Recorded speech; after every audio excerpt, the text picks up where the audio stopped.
All right, welcome back, everybody. Welcome back to yet another TapDaddyBeats stream. Guys, it is Thursday. You know how we do it on Thursday. We're going to be making some beats today. Hell yeah. Real quick, though, before we do, I just wanted to show you guys what we're listening to. Yeah, this is my new album, Friends and Enemies, which is dropping on March 29th.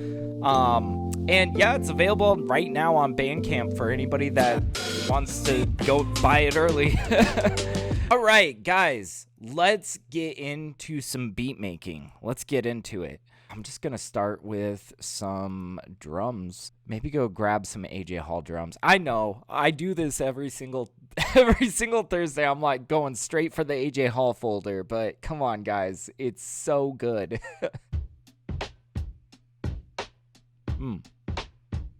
Okay.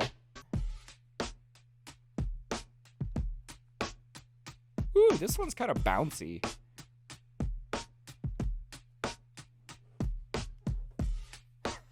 We could probably make another indie funk track with this. I don't know. God, that's just been kind of my vibe lately.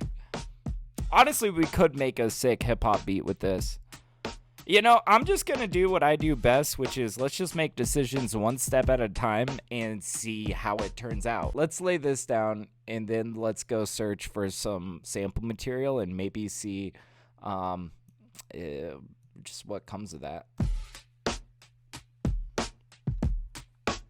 Whew, I just love how punchy this is.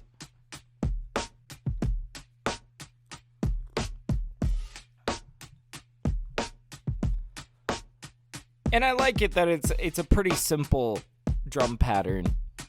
I don't know. I've just been really enjoying simplicity lately. You don't want to overcomplicate it because you don't need anything too complicated for it to be a good thing.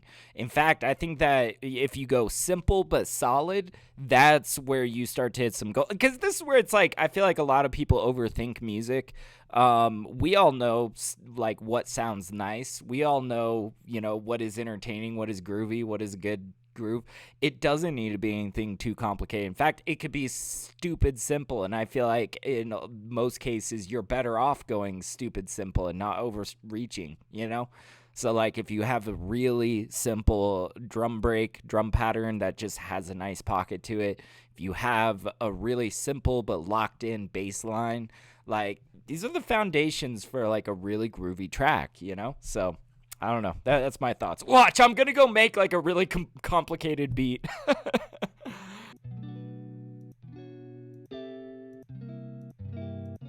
Oh my God, so many chords. I don't even know what I want to do here.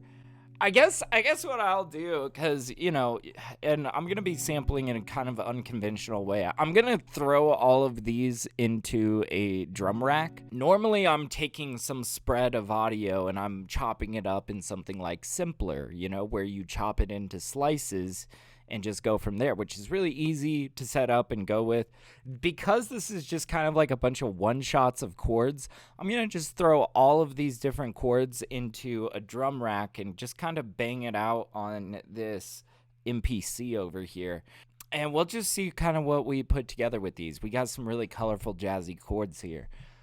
So let's go grab a drum rack and just go boop. There we go.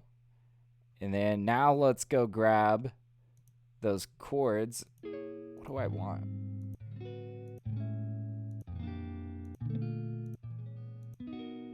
Oh, but there's so many to choose from. Okay, I want that to be one.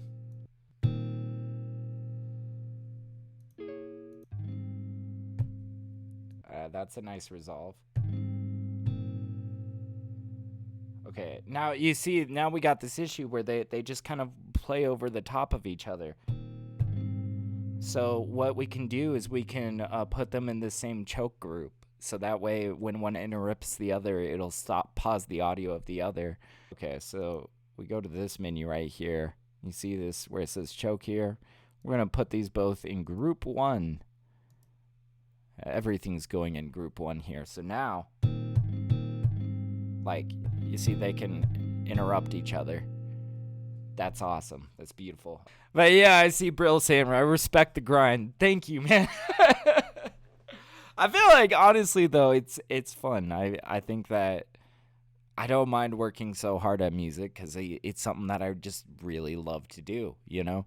I don't think I've worked this hard at any other job in my entire life, but for music, like, I don't know. I think that I'm a very, like, self-motivated person, so something like music really just works well with me. For any of you guys that, like, have big aspirations or goals when it comes to music, I would say, you know, be disciplined in your approach. Like, the bigger the aspirations or the goals are, the more disciplined you kind of got to be in it. Most people probably need to be more consistent with their workflow and their releases and how often they're releasing in order to kind of get places. But then on the other side of that coin, I think to actually do that and come out with music with consistency, to do anything, like even just content, to post on Instagram every day or to go live on Twitch, you know, like consistency is what allows for you to grow in those spaces.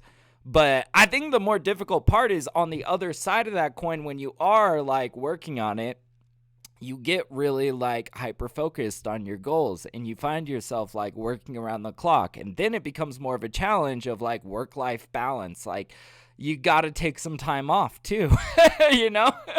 But I'll tell you guys this, for anybody that is like in that position where you're like, I'm just working so goddamn much, like I need to slow down. You know, it's difficult because you don't want to stop. You don't want to halt all your progress. You don't want to stop posting. You don't want to stop releasing because then you're like, oh man, it's just wasted momentum. So the real solution is, I think, to work ahead. You know, to kind of have everything together that you're planning to drop in the next month. Get all of your short form done that you're going to be posting throughout the week. You know, get it all done in one day. Pre-schedule out your releases so that like the YouTube video, you just have to press publish by the time that it's release day. Point is, you work ahead, you work like a month out, and then you can go chill on a beach somewhere for an entire month if you do it right. That's what I did. Like, look, I went to Portugal with my wife just for our honeymoon, and I dropped every single Friday that I was out of the country, and it was great. I didn't have to do any work. I planned it all out, you know? I like literally scheduled 4 different releases and I was gone for like a month, just like chilling, drinking wine with my wife, kicking it in Portugal and watching all the numbers come in. And, you know, when I got back, it's not like I was behind because I had worked ahead enough. That's like the mindset that I would encourage anybody that's like really serious about music and you guys want to do this. Work really hard at it, but work ahead. You never know what's going to come up, honestly. I feel like within my own operation with TapDaddyBeats, like, guys, I am an instrumental artist. I am a hip-hop producer. Go check out, like, my BeatStars or whatnot. I am a Twitch streamer. You guys are watching me right now on Twitch. I think that's obvious. But on top of that, I'm also like trying things on Instagram and TikTok. That's been like my newest addition, is the short form content. We're also doing long form content on YouTube, chopping down these beat making videos, you know, into something more digestible, like 20 to 30 minutes. I'm wearing so many hats and I'm constantly trying to put out like all these small fires everywhere. So what I've kind of learned is you kind of need to give yourself the space, because you got to kind of anticipate that things are going to happen and you're going to have to deal with it. You're going to have to learn how to kind of like pivot around certain obstacles, you know, or things that come up, or maybe it's even big opportunities. Maybe somebody hits you up and says, hey, I want to pay you for a custom exclusive. Well, now you need the time to do that custom exclusive and actually be a producer, right? Like, you can't just get so pigeonholed. I think that you work best when you work ahead, and you work best when you give yourself space. I could rant at you all day, Brill, about this, because it's like, this is what's been on my mind. Me and my wife both have been like kind of stressed out. It's like so tough to balance. That's why this is so much on my mind, and probably why I'm ranting at you guys today. All right. Oh yeah, we were making a beat, weren't we?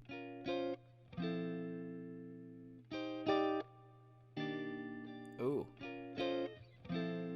This is kind of fun. Oh, this could be sick. I'm just curious. What if we just let that ride?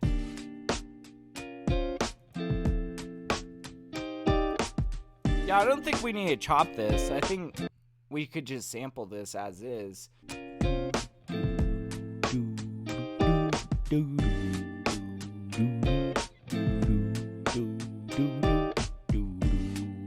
Okay, we're gonna go a little simple with the bass line, hopefully. I don't know, last time I was making beats on stream, I was like absolutely struggling with the bass, but let's see if we can not do that today. That would be awesome. That would be really great. I would love that.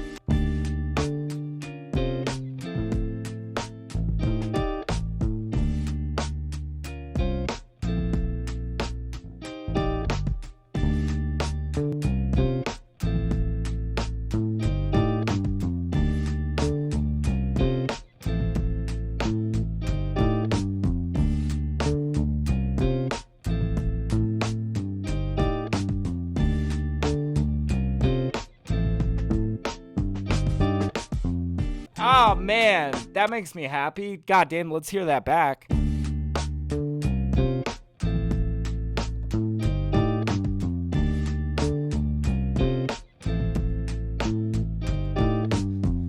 I feel like sometimes it's really worth kind of doing some light mixing as you produce.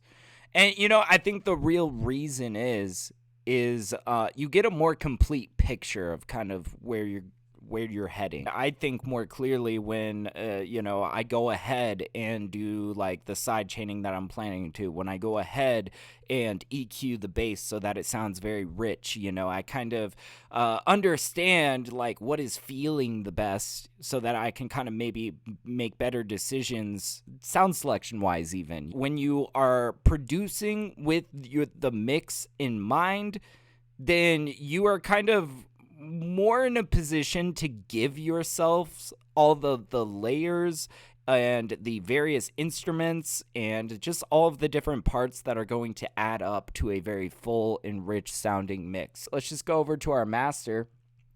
Let's pull up an EQ8 and just look at this, just look at how rich this is going to be. So I can already see we've got a lot at the low end. We've got a little bit going. This is mostly the drums, I think, up here. So that tells me that we still got some stuff for the high range. We could probably fit in a little bit more. Also, yeah, we might want to accentuate this mid-range a little bit more. And I imagine most of the instruments that we're going to be contributing from here out is going to be kind of filling in the mid-highs, you know? Maybe a few things kind of touching in the highs, some details. But point is, if you want a really rich sounding mix, you should be kind of looking at your instruments as like, oh yeah, these chords that establish the chord progression are filling out my mid-low range. You know, maybe the upper hand of like, I don't know, some of the higher stuff going on the guitars, that the more melodies, they're filling out the mid-high range. If you kind of understand what purpose each instrument is serving, you know, you can kind of like choose sound selections that just mix well together. A great mix starts with great sound selection from the producer. So just always be thinking about this EQ on the master and kind of how you're filling that out and where things are supposed to fit. 'Cause you don't want a bunch of things that are going to be clashing. You want things that kind of fit like a glove and serve their own purpose. Anyways, that was kind of a long-winded rant. Let's get back into this. So, like, yeah, I was going to do some light mixing here. Let's go ahead and throw an EQ on here.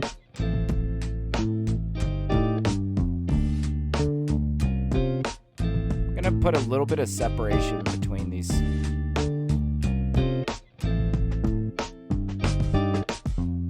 Cut out some of the sub frequencies.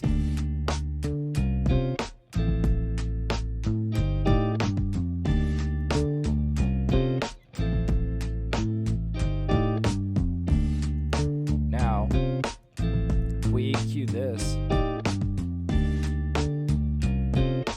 I'm gonna do another one of these little divots over here.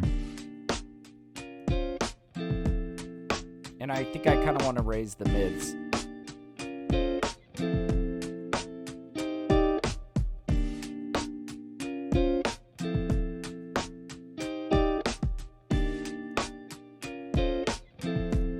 There There we go. Let's go ahead and do some sidechain as well. So now we're going to mute this track right here. We're going to solo this so we can just hear this right now, but that's ultimately not going to be heard with the rest of this track. But really what we're going to do with this, guys, we're going to isolate the kicks from everything else happening here. So let's bring out that EQ8.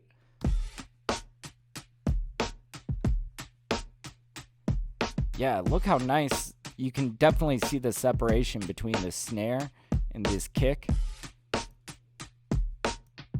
This is how you sidechain when you're sampling a live drum break. How to sidechain to the kicks. So now the signal that we care about is this signal right here. That's what the input to our sidechains. I want to just get really these kicks. And in fact, we can just boost that, get just down here where just that kick is happening, you know? All right, let's go to our dynamics. Glue compressor.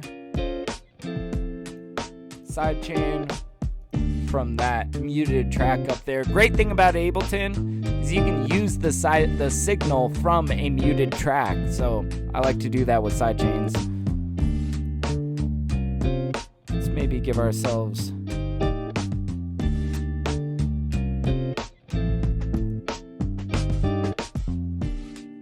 See, that seems like a pretty clean signal.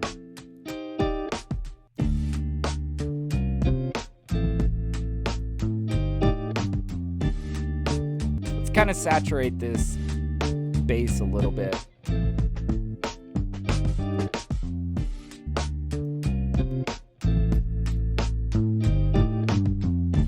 Some trumpets or some horns would be kind of cool.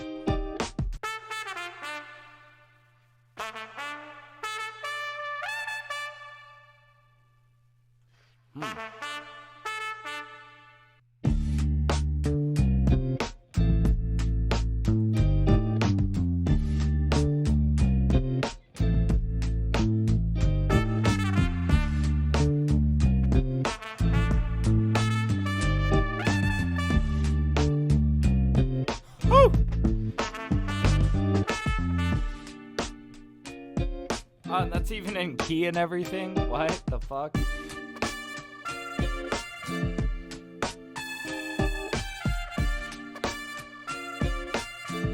Now that's really stretched out, but we can fix that.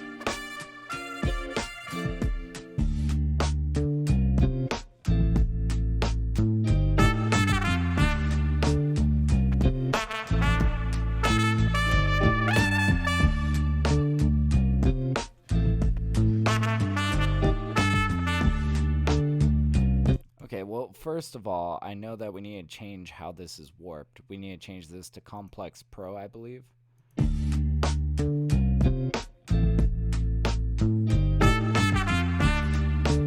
Much better.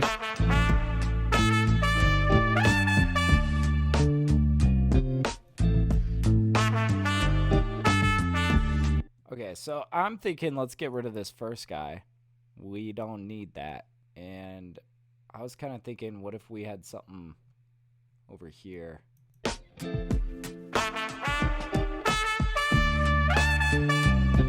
Ba-da-ba. And then that could end on like 1-ish.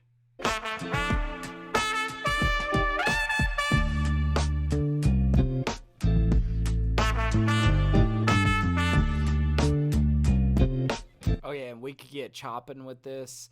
Right off the bat, though, I'm thinking we do a delay on that last. You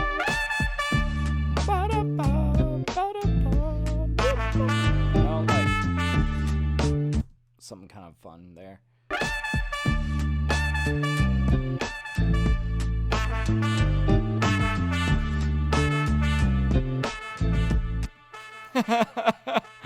We're kind of getting somewhere, but I got maybe grander ideas for this. Oh, what the fuck? Oh, that's kind of cool. Let's move that up. I actually might bounce that delay to audio and just kind of dress it in how I specifically want it. Also, let's hear how that sounds with ping pong turned on.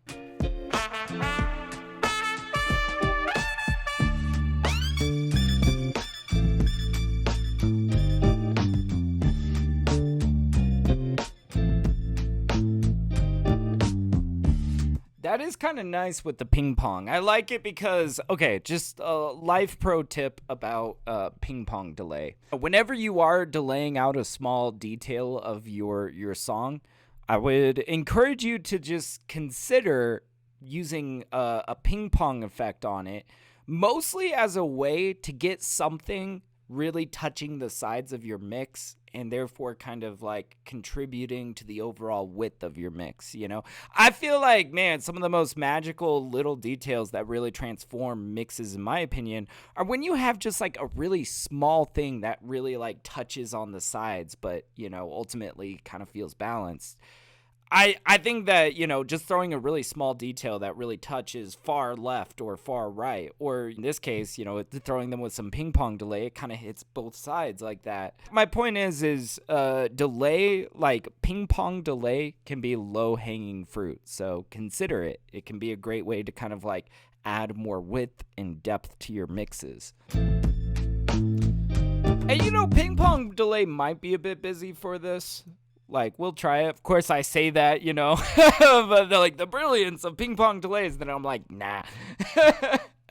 But, I mean, you know, it is case by case. Sometimes it's going to be too busy for what you're trying to do.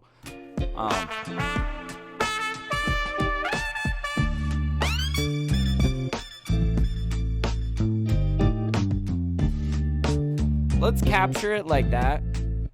And we might space it out ourselves, kind of have it coming in on the left ear. I'm just bouncing this to audio so I can kind of like use this delay as I wish to. Get a little bit more hands-on with it. I think what I'm going to do is probably something like this.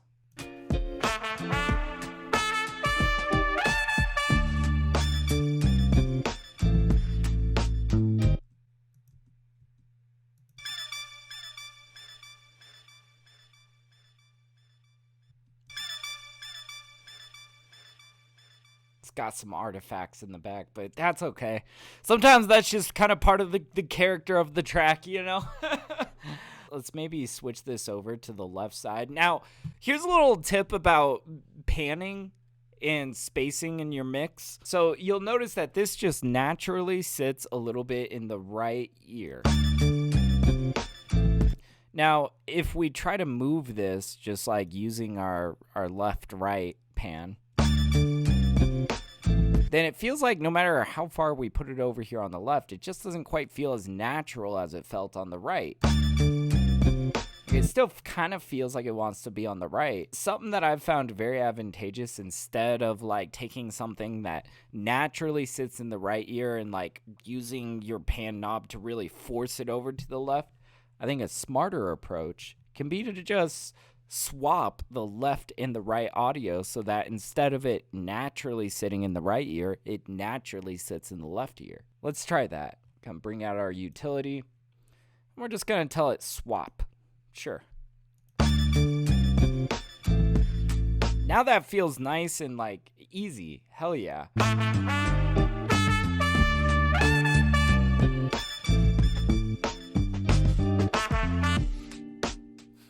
That's kind of sick. Yeah, we'll just shorten it to that. I've been on a lot of different jags lately, a lot of different kind of kicks of stuff. It started with my obsession with saxophone. I was just sampling saxophone like everything.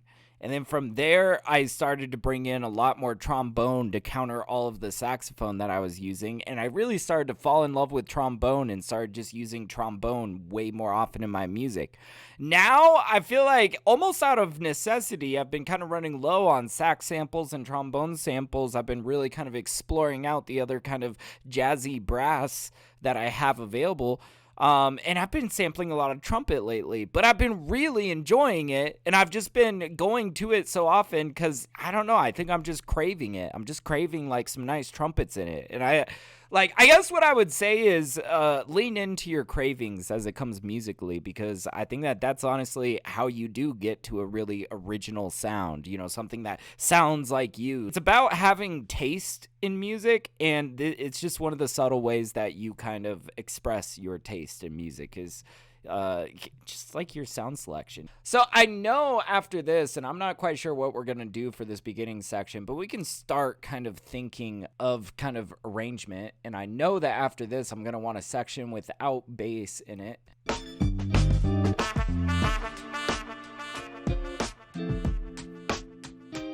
Much better. Hell yeah.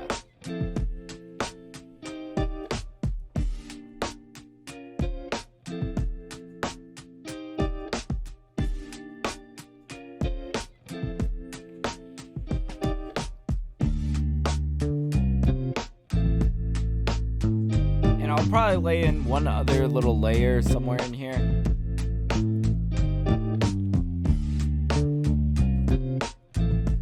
And then we'll probably bring them back into this. You know. And then, yeah. Okay, this is starting to... I see how this is forming.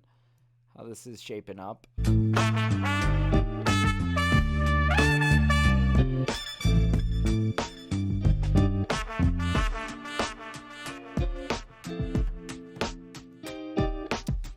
Sick. Hell yeah. We're gonna bring this delay back behind the compressors. There we go. Simple piece of advice. I don't know how obvious this is to everybody, but in case you don't know, I think this is very useful information. Whatever is on the left side of your chain is going to be the input for what's on the right side of the chain. So it moves left to right. The audio from this is going to be the input for this. So the reason why I moved this delay behind these sidechain glue compressors is because if there is any ducking in the section that we're delaying out, it's going to catch that ducking in the delay, whereas moving it on the left side over here makes it so that it's not catching those ducks in the delay itself. It's just the sidechain happens afterwards, right? So word to the wise, audio passes from left to right. So there you go.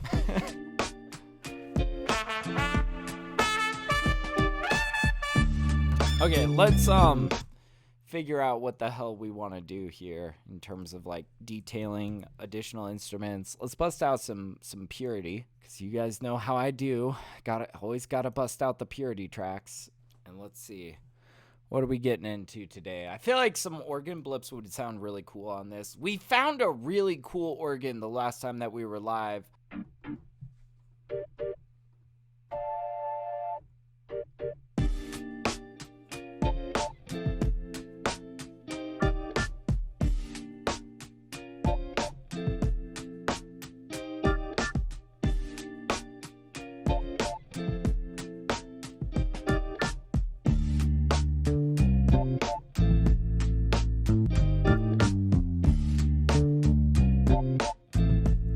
Take these guys.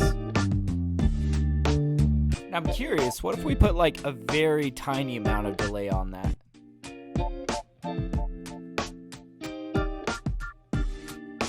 Although that does sound pretty sick, you know? Oh,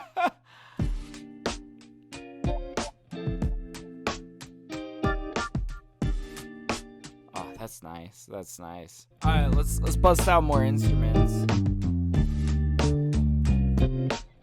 There's one shot that I'm kind of thinking I'm gonna pull out. It's like some Somatics one shot, but it's like really good. I don't know. It's a nice like glockenspiel.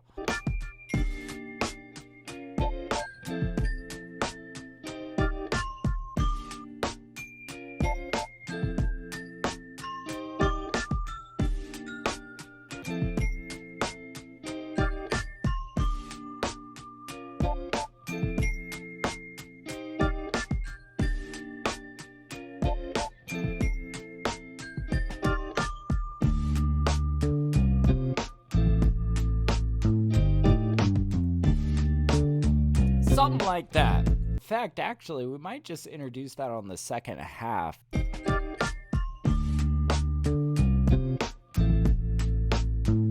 There go. Oh, what do I want here? Maybe a little bit of a marimba solo might be kind of cool. Or we could come in with some upright piano. That might be the ticket. Upright piano might be kind of sick. If I can think of something really catchy.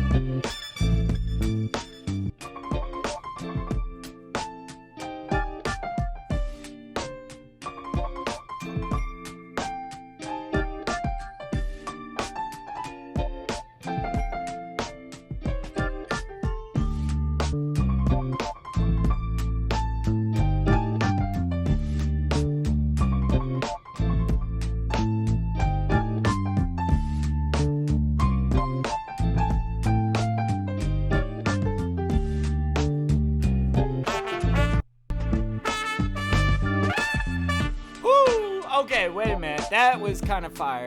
I'm gonna have to I'm gonna have to mess with that a little bit, but damn, we had some good stuff in there. For those of you that are curious, this is Decent Sampler. I would say it is similar to Contact, but it's like the poor man's Contact because this is free open source. This is an open source plugin that is free, and anybody can upload sample libraries to it. So if you guys are looking for a solid upright piano, I would say go download Decent Sampler and then go download the Red Tape Piano library. This one has really been low-key just starting to become my favorite. Low-key, I said the thing. Ha, piano puns. All right, let's see where we're at with this. Woo. So like that right there is, I think, the problem child. That's the problem child that is wrecking this family. Let's touch that up a little bit. You can see how far behind we are right here. Yeah, that just sounds terrible. Get back in line. Here we go. We're dealing with this problem child properly here.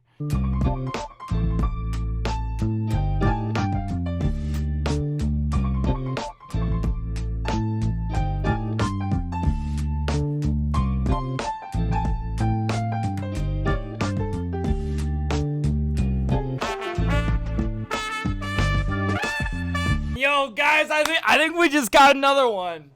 We got another one done. That was an hour and 40 minutes. So yeah, that's another beat. I'll just put that on the pile with my other beats.